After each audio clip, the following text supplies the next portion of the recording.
A top story at this hour. We've been getting in all the details from the Supreme Court of India. The court has wrapped Mamata Banerjee, the government and the police over RG rape and murder case. The Supreme Court has criticized the West Bengal administration for mishandling the RG rape and murder case. The top court has pulled up the state government, over the timeline of postmortem and the registration of the crime as an unnatural death or UD, making scathing observations. The apex court said there was a delay in registering unnatural death case and lodging an FIR in the matter. The bench further questioned why was the crime scene cordoned off only after the postmortem. Submitting its status report on the case, the CBI claimed the crime scene was altered, tampered with, and that there is a cover-up.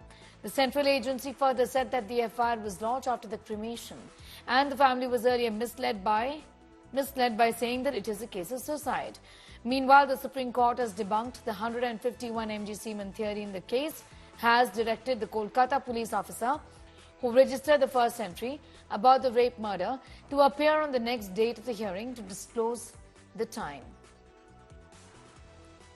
Because our difficulty was we entered on the 5th day. And thereafter, before that, whatever was collected by the local police, we were given. And our investigation starts, that is itself a challenge by itself, because the scene of offence is altered. FIR is registered after cremation at 11:45 night. First, the parents are informed that she is not well by the deputy superintendent. When they reach, they say that she has committed a suicide. Thereafter, they say that it appears to be a death. Fortunately, the young doctors, the colleagues of this deceased girl, victim, they insisted that we want videography, we want this. This is suggestive that even they were suspecting some cover-up. That once the doctors, we hope, resume duty, then we will prevail upon the authorities not to take any adverse action. Yes. But they must first come back to duty for the simple reason, otherwise the people who need the services the most are deprived of their services. That's the only concern. How does the public health infrastructure run if the doctors don't resume work? That the committee would hear all stakeholders, including the Resident Doctors Association. Of course, not 30,000 doctors, but a representative. One pardon application. Right. And appointment can be given to them when the committee assembles, so that the committee can, because your stake is very high and your inputs are very valuable. So please assure the resident doctors that we were now passing an order that the committee will give them a representative voice in putting forth their grievances, their working conditions, so on and so forth. When you are taking the dead body for the purpose of performing post-mortem, is it a case of unnatural death or not? If it is not a case of unnatural death, why do you have to perform the post-mortem? This is a case. Just. So that you can respond to it. Sorry. There are so many questions. Yes, I agree. Of course. In our mind. Right. And we have the best of the assistance Yes. in your form. When you start performing the post-mortem, that means it is a case of unnatural death. No doubt about it. Post-mortem starts at 18:10 hours. Yes. It comes to an end at 19:10 hours. Yes. What was the idea in registering UD at 23:30 hours?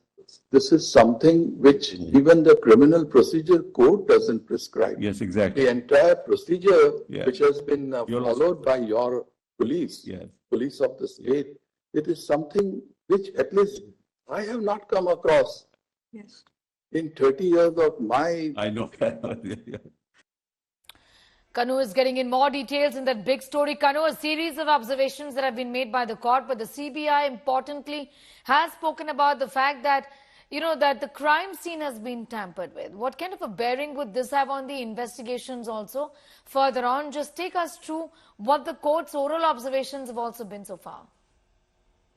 Well, Sneha, in these kind of cases, when there is a rape and murder of a victim, the crime scene plays a very crucial role as far as the forensics are concerned, the seized material is concerned. So all these things has come under the scrutiny of the Supreme Court.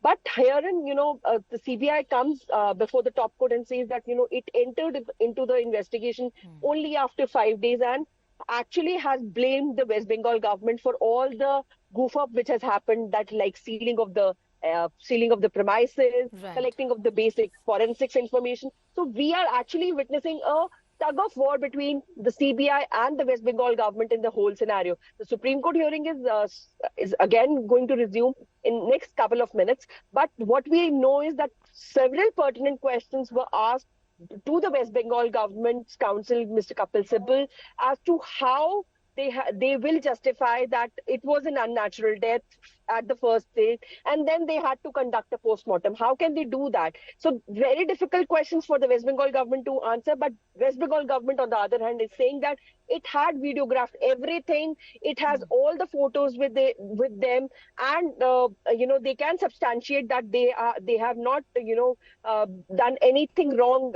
as far as the investigation in this case is concerned. Right from the beginning till the end of the hearing, that we Right. saw Mr. Kapil Sibal asking the Solicitor General Tushar Mehta, who was appearing for CBI, as to please elaborate as to what is the status of the CBI probe. So Okay. basically, it's a tug of war between the two parties we are seeing here, but a ray of hope from the Supreme Court, that Supreme Court will actually, do something a step ahead, and do something that the CBI investigation should reach its logical conclusion. All Back to right. you. Kanu, I'm going to thank you for getting in those details. The hearing continues and it's going to be resumed in a few minutes from now, is what Kanu Sharda is telling us.